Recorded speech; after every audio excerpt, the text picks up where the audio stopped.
देशोन्नतीमध्ये मी ऐश्वर्या शिंदे आपलं स्वागत करते। बघूया प्रदेशच्या आजच्या टॉप 10 बातम्या। राज्याचे मुख्यमंत्री एकनाथ शिंदे यांनी लोकसभा निवडणुकीच्या दरम्यान प्रत्येक मतदारसंघात 20 ते 30 कोटी रुपये वाटले। त्याचवेळी अजित पवार यांच्या नेतृत्वाखालील राष्ट्रवादीचा एकही उमेदवार निवडून येऊ नये यासाठी एकनाथ शिंदे यांनी कारस्थाने केली, असे गंभीर आरोप शिवसेना नेते खासदार संजय राऊत यांनी केले होते। शिवसेनेचे मुखपत्र सामनामधून रोकठोक या सदराखाली त्यांनी लेख लिहून मुख्यमंत्र्यांवर गंभीर आरोप केले होते। याच प्रकरणी मुख्यमंत्री एकनाथ शिंदे यांनी संजय राऊत यांना कायदेशीर नोटीस पाठवली आहे। केलेल्या आरोपांचे पुरावे द्या, नाहीतर कायदेशीर कारवाईला सामोरे जा, असा इशाराच मुख्यमंत्र्यांनी नोटीसीद्वारे राऊत यांना दिलाय। यंदाचं वर्ष खऱ्या अर्थाने निवडणुकांचं वर्ष मानलं जाते। लोकसभा निवडणुकीची रणधुमाळी सुरू असताना आता विधान परिषदेची तयारी राजकीय पक्षांनी सुरू केली आहे।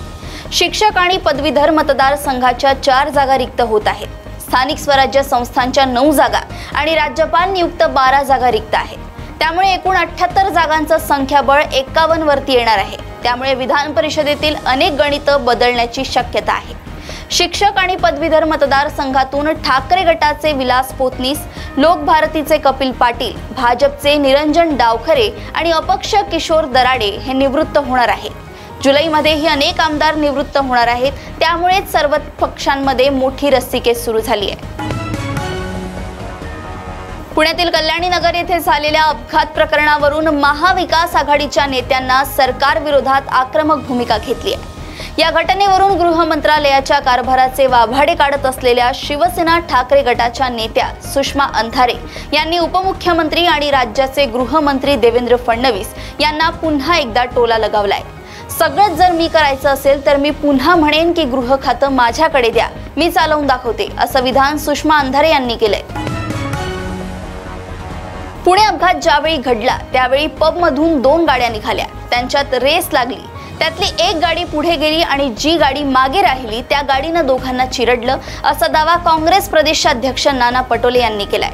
त्यासोबतच धनिक पुत्राच्या पोर्शे गाडीसोबत जी दुसरी गाडी होती त्यात एका आमदाराचा मुलगा होता, असा खळबळजनक दावाही नाना पटोलेंनी केलाय। तसेच या घटनेतील डॉक्टर तावरेंनी सर्वांची नावं समोर आणणार असल्याचं म्हटलं होतं। त्यामुळे त्यांच्या जीवाला धोका निर्माण होऊ शकतो, त्यांना सुरक्षा पुरवावी आणि या प्रकरणाची सीबीआय चौकशी करावी, अशी मागणी देखील नाना पटोलेंनी केली आहे। शालेय अभ्यासक्रमात मनुस्मृतीचा समावेश होत असल्याचा मुद्दा गेल्या काही दिवसांपासून चर्चेत आहे। त्यातच राष्ट्रवादी शरद पवार गटाचे नेते जितेंद्र आव्हाड यांनी या गोष्टीचा निषेध करत महाड येथे चौदार तळ्याजवळ आंदोलन केले। या आंदोलनावेळी आव्हाडांकडून मनुस्मृती ग्रंथाचे दहन करण्यात आले, परंतु यावेळी जितेंद्र आव्हाड आणि त्यांच्या कार्यकर्त्यांकडून डॉक्टर बाबासाहेब आंबेडकर यांचा फोटो असलेला पोस्टरही फाडण्यात आल्याचं समोर आलंय। त्यामुळे या आंदोलनावरून राष्ट्रवादी अजित पवार गट चांगलाच आक्रमक झालाय। महाडमध्ये मनुस्मृतीचं दहन करताना स्टंटबाजीच्या नादात जितेंद्र आव्हाडांनी भारतरत्न डॉक्टर बाबासाहेबांची प्रतिमा फाडल्यावरून राष्ट्रवादीचे आमदार अमोल मिटकरींनी जोरदार टीका केली आहे। या संदर्भात आव्हाडांवर राष्ट्रद्रोहाचा गुन्हा दाखल करण्याची मागणी यावेळी आमदार अमोल मिटकरींनी केली आहे। या संदर्भात आव्हाडांनी महाड येथेच बाबासाहेबांच्या बुटाजवळ नाक घासून माफी मागितली पाहिजे, असे न केल्यास राज्यभरात तीव्र आंदोलन छेडण्याचा इशाराही यावेळी आमदार अमोल मिटकरांनी दिलाय। राज्यात महायुतीला माहित नाही, पण महाविकास आघाडीला 30 ते 35 जागा मिळतील, त्यात Uddhav Thackeray man of the series ठरतील, असं विधान परभणी लोकसभा मतदारसंघाचे ठाकरे गटाचे उमेदवार संजय जाधव यांनी केले आहे। त्यासोबत राज्यात मराठा ओबीसी वादाला भाजपच जबाबदार असल्याचा आरोपही जाधवांनी केलाय। मुंबई शिक्षक मतदारसंघावरून आता महायुतीमध्ये भाजप आणि राष्ट्रवादी आमने सामने येण्याची शक्यता आहे।